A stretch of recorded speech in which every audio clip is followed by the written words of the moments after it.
a target of this investigation. Is that right, Mr. Farage? Is that kind of... Yes, and frankly, under free speech, we should be allowed to cause offence.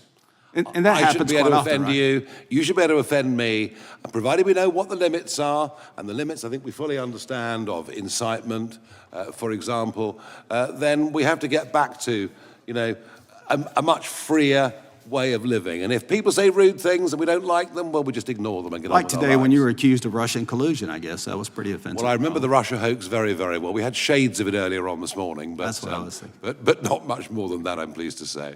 Well, thank you. And, Mr. Chairman, with that, I'll yield back. Thank you. And we're going to have to go, Mr. Chairman, but thank you very much. Mr. Farage, you can blame it on me. One more. Oh, you're avoiding me. Mr. Farage, thank you. The chair now recognizes the gentleman from New York, Mr. Goldman. I'm sorry to see you leave, Mr. Farage. I actually had much that we agree upon and was looking forward to your testimony because it's very nice and refreshing to hear from my GOP colleagues that they are worried about authoritarianism. Mr. Biggs and Mr. McClintock both said that earlier.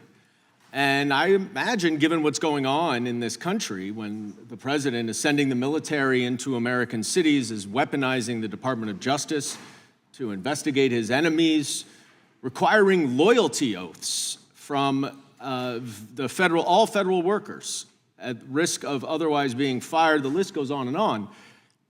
It is reassuring to hear that the Republicans who have remained stone silent about Trump's authoritarian takeover of our government here are actually concerned about authoritarianism. And I found it really heartening that Mr. Van Drew said, and I quote, "If we lose our First Amendment rights, we lose everything." Now, in his opening statement, Mr. Farage said, quote, "When the government starts regulating speech, it is rarely those that agree with the government who find themselves in court." And Mr. Farage, I'll ask you the question, is that similar to your concern about suppressing speech that disagrees with the government? Oh, Mr. Farage has left.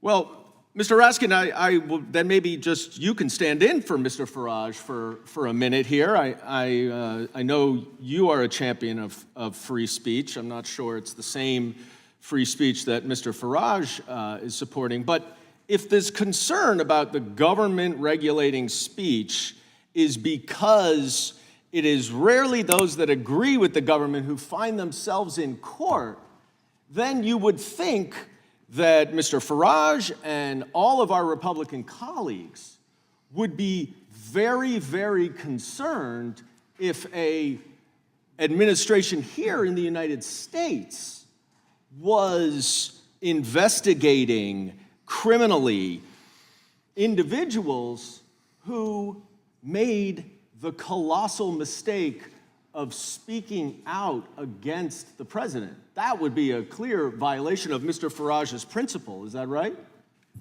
He was talking about the importance of political dissent. And this is a test, Mr. Goldman, I think, of our constitutional patriotism. To what extent are we willing to speak up for people who are the targets of government repression, even if we don't agree with what they're saying? A great example of that is our colleague, Congresswoman MacIver from New Jersey.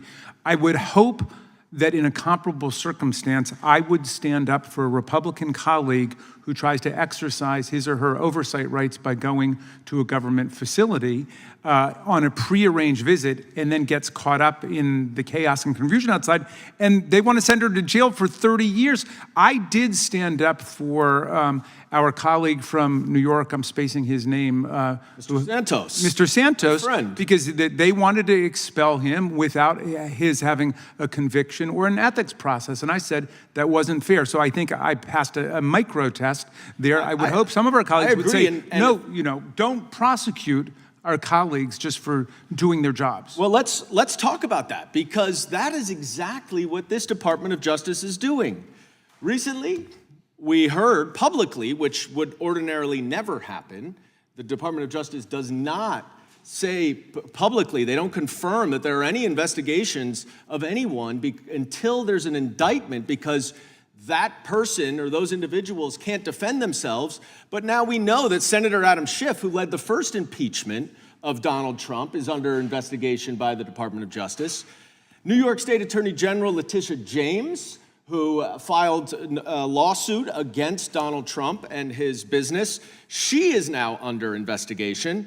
Miles Taylor, who literally did the only thing that he did was write an op-ed and a book criticizing the President of the United States. He is under criminal investigation. Chris Krebs, whose offense, I think, was to say that the 2020 election was the most secure ever, he is under investigation. John Bolton, who has criticized the president, gets his house raided. Lisa Cook, the Fed governor, is now under investigation for mortgage fraud, I guess because she doesn't want to lower rates.